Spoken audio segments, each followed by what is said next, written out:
Hey, what's going on, guys? And welcome to another episode of Muay Thai Save Me. I'm here with my business partner, Neil Cha Yang. Is that right? Cha Yang? Cha Yan. Cha Yang? Yan. Yang. Not young. Like young? Yan. Okay.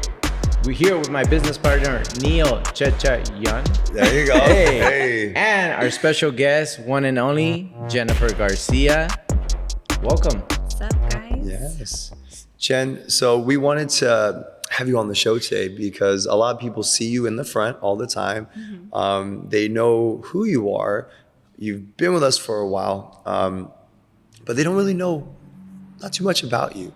Can you tell them a little bit about Jen, who Jennifer is? Well, first let's ask Edwin how long I've been with the company and see if we're on the same page. 3 years. No, 5. Oh. Well, yeah, but 2 of those years was COVID, so technically you weren't part of the company. We were in COVID for 2 years? More or less.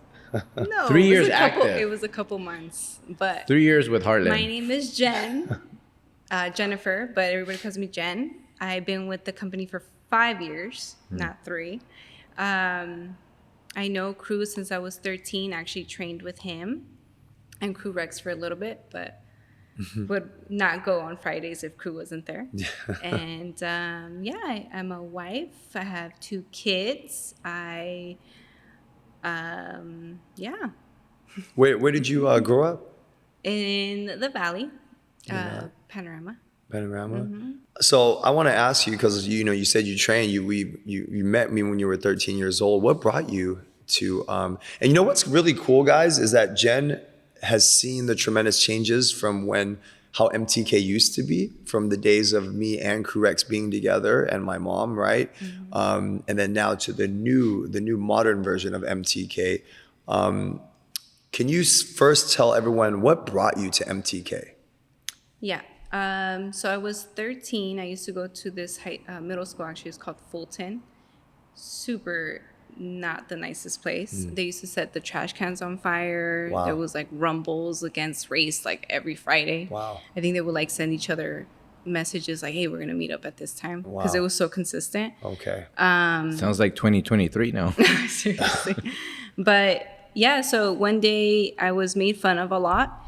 And because I was never really with the trends, my mom was super strict back in the day. So she still is. But she would, I wouldn't shave my legs when everybody would shave their legs. So they used to call me like Chewbacca and things like that. So it was like, Jeez. yeah, it was Damn. bad. And then because I had freckles, they used to call me like, I don't know if we're allowed to say this, but like shit face and things like that. Jeez. So Shit face? like shark God. face, things like Oh, that. shark face. Yeah. Shark Like face or shit face? Shart. Oh, shark. I was like, damn, shit face? I was like, all right.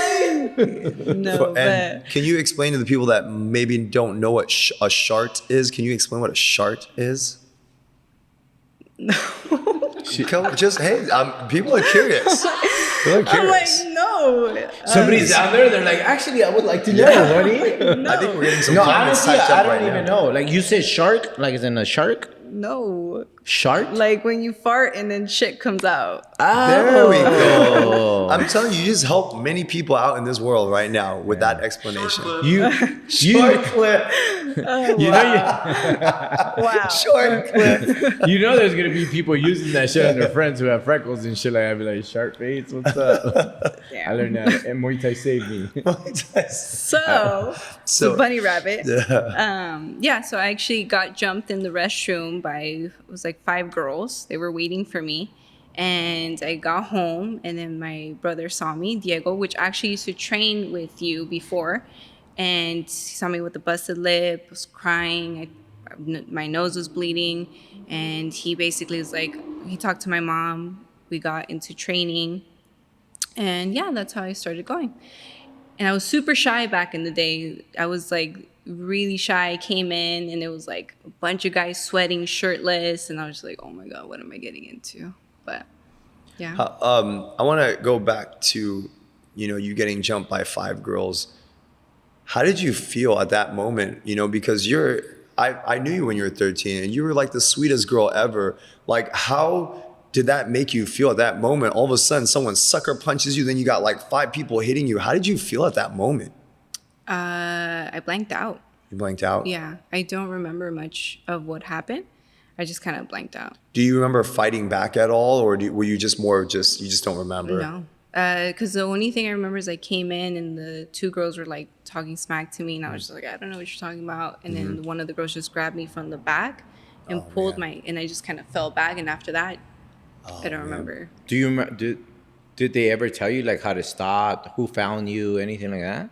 No, it was as soon as like I knew the girls that did it, and I was just like too scared to like, hey, like these are the things that happened or anything, because I remember like at the end they were just like, if you say anything, we're gonna get you again, and I was like, It just sounds like a prison movie, dude. I was like, I'm good. Seriously. Let's go find him now. Yeah, let's get him on the podcast. No, listen, funny story. They actually, one of the girls went to the gym and brought her daughter. And I was just like looking at her like this, like, oh my God. And I remember I told her, I was like, it's one of them. But And what happened? You didn't say anything? to her? You didn't go like, bitch, get in the ring. No. Yeah. No. But that just shows you. No, but that just shows you like, it's just they're in a different level. Like those things back in the day, like really don't matter, because it's like if I wasn't, that situation didn't happen to me, I wouldn't be in the situation where I am now. Did she say anything? No, she was just like, oh, I think I remember you, but I don't. She's like, she face? Or shedder face? Is that you? No, and it didn't help because my last name was Sheffer. Oh. So they used to call me Shaver. A whole bunch of stuff. But anyways. Wow. So fast forward back, you've joined the gym, you were uncomfortable, you're in this new place, new environment. When you started to like take the lessons, how did that change the way you felt about yourself? I was more confident. In a way where it wasn't like an instant like, oh, I'm freaking, I'll kick your ass. Do it again. Watch what happens. It was just more like, it was an instant, a little bit of change throughout the time. Nice. And then what helped the most was honestly is you're being there and come on, Jen, you got this, and making me feel comfortable. Because if you weren't like that, I don't think I would have kept going. I see. Because at the end of the day, you remember how it was. It was very like, it was hardcore. Yeah, very old school hardcore. Yes. Yeah. And then like that one time that after that, I never went back on Fridays if Kru wasn't there. Now, you said your brother was the one that kind of brought you in, right? And so you're trained now, and did you ever were you ever put in a situation back at school where you actually had to use some of the things you had been learning with the old MTK? Did you ever? Actually, it was I think it was about a couple months later. And it was funny because you actually just introduced me to elbows. Because back in the day, it would be like, oh, you're going to do punches first, get used to the bag. And then you introduced me to knees, and then you were like, oh, let's do elbows now. And I was like, okay, cool. And actually, the same scenario happened, but it was 3 girls this time. And they were in the bathroom, and they were like, oh, talking smack to me. And then one of them was like, oh, like getting super close to my face. And I just remembered that I kind of like blanked out a little bit, but then I did an elbow. But then the other girl pulled me, and it was like a whole thing.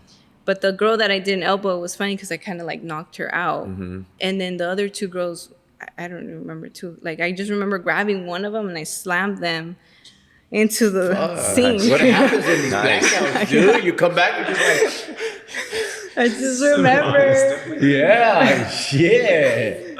But I think that's what I mean, like the confidence, like slowly, because at that moment it was like a little bit of a blank up, but I was just like still using what I learned, and then.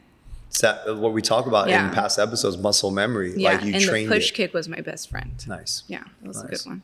I always say the push kick is like one of the most underrated weapon in Muay Thai, because not only is it an offensive weapon, it could also be a defensive weapon that can, if people aren't accustomed to Muay Thai, you can literally shove them to the floor. Like it's unexpected, and you can hit so many different target areas with it. Where did you hit this girl with the push kick? In the chest. Ooh, Yeah. nice. Now that I remember, because she went like that, Yeah. How?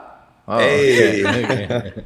Now let's tap into the feelings of that. How did you feel after this whole chaotic thing? Just, you plowed a girl's face in the sink, you elbowed a girl, you knocked her down, you push kicked another girl. Like John Wick shit right there. Yeah, Dude. Wow. seriously. I still got John my Wick ass kicked a vibes. It's little fucking bit. Jen but- Wick. Yeah. Shit. Ooh, I like that. Jen Wick. Jen Wick. I like that. That's funny. New nickname alert right there. I get it.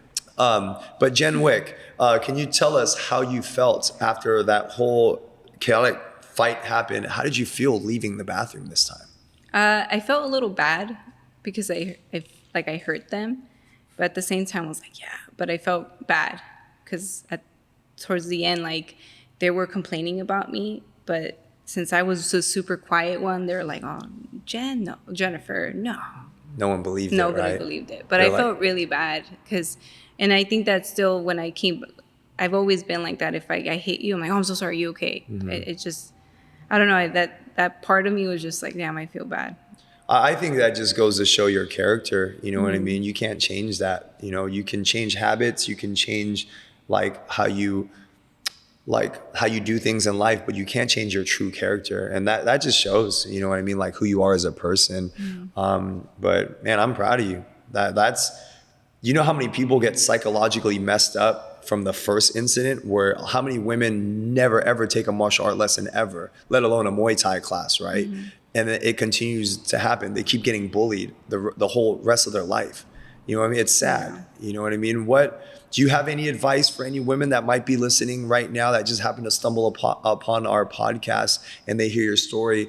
Do you have any advice you could share with some of those women that might be going through some bullying times right now? What would you say to those ladies or girls? It's one thing I always tell the members is always take action and don't victimize yourself in that. Like it happened, learn from it, and then what can I do to not let it happen again? And that's what the model with everything, especially having a daughter. And she's really pretty. Like you've seen her, and I'm just like, I don't want her to get bullied in the same way that I did. So that's why I started her training young. And I always have those straight up conversations with her. If this happens, this and this, like don't let yourself. You're worth so much more, and what other people say doesn't matter. That's right. That's And right. it's just one of those things where you just have to just do it and you protect yourself. And because if you let it prolong, it's gonna put you in a deeper hole. And if I didn't have my brother training at that time, I don't know what the situation would have been. Does your brother still train? No. No. No. That's too bad. Yeah. He was good too. Yeah. He was good Actually too. fought for you. Yeah. Well, you didn't know. Technically, I did You not didn't know. know. I It was was gone a- when he fought. Yeah. But that's another story for another podcast. It is a long But, one. Jen, so we've known each other for a long time, and you know you knew all the changes that were occurring. Let me ask you this question. I'm sure, because I think we asked Kim the same question. You've changed a lot, right? Do you recall who the old Jen was back when she was training at the old MTK? Do you remember who that woman was? Do you remember how you were? And then how would you compare that version of Jen Wick to the present Jen Wick? That's funny. A lot has changed for sure. More of I'm still growing every day, but confidence for sure. I was super shy when I came in. I didn't even have a voice. I think people would go, "Hi, how are you? My name's Jen." No. Da, da, da. Now it's like, "Oh, come in. Why Muay Thai?" Da, da, da. And for sure, confidence, and it's just showing my true self coming out too. Because I've felt like I've always been like that, but with all the negativity that's gone through in the past, I've always been like a people pleaser. Oh, respect, but not respect in a way where, positive respect. It was a respect of fear. So with my parents and my elders and having that Hispanic culture too, where don't talk if I'm talking, to mixing it up in the negative where it's like a people pleaser at the end of the day. And it's still there, but every day it's like I'm learning what my worth is. And especially with having the people in my corner, like I have Karen, I have Edwin, I have you and Kim, like that, and Jason too. Like every time it's like, you can't be like that. And I love that, because then if I don't take that criticism that you guys are telling me, I'm never going to grow. And that's one thing that in the beginning, Edwin interviewed me. He told me, he's like, well, why are you here? And I was like, oh, I just want to help Kru. Well, you know, like, I want to help him reach his dreams. He helped me. But then it's like, no, like, now you ask me and I'm like, oh, I'm going to be a freaking badass, and I'm doing this, and this is what I love, and I'm doing it for my kids, and I'm doing it for this. Let me stop you right there. You're already a badass. Go ahead. Continue. When you say you're a badass, can you define that? What exactly does that mean? What does it look like if you were to write it down and manifest it? So for sure, it's the confidence and teaching people from my mistakes and what I've learned. So basic thing is I have a learning disability.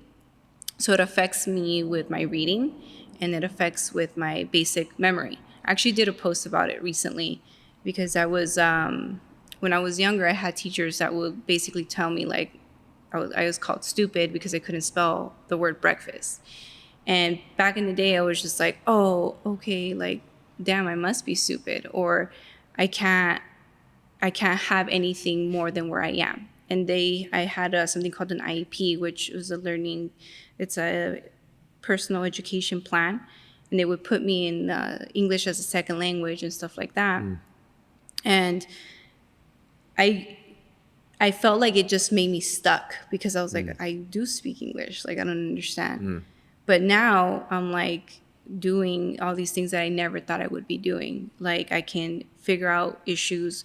I'm really good at numbers. I love numbers, which is weird because I can't even pass math to get an AA in college. But just kind of, I don't know how to explain it, but it's just a huge change in me that I knew it was there, but nobody thought I would be there. Yeah. It just goes back to like how important your surrounding is, your environment is. But Jen, I want to stop you real quick. Because getting to know me, I don't like it when people talk about their limitations. I want you to stop saying I have a learning disability. I want you to stop that. There's a great book out there, guys, by Jim Quick. It's called Limitless. And in that book, he clarifies everyone has a different learning capacity. Everyone learns differently. I don't think you ever had a learning disability. You just didn't learn things the way traditional society says we're supposed to learn things. That's all. You're a bright, intelligent woman. I've known you since you were 13.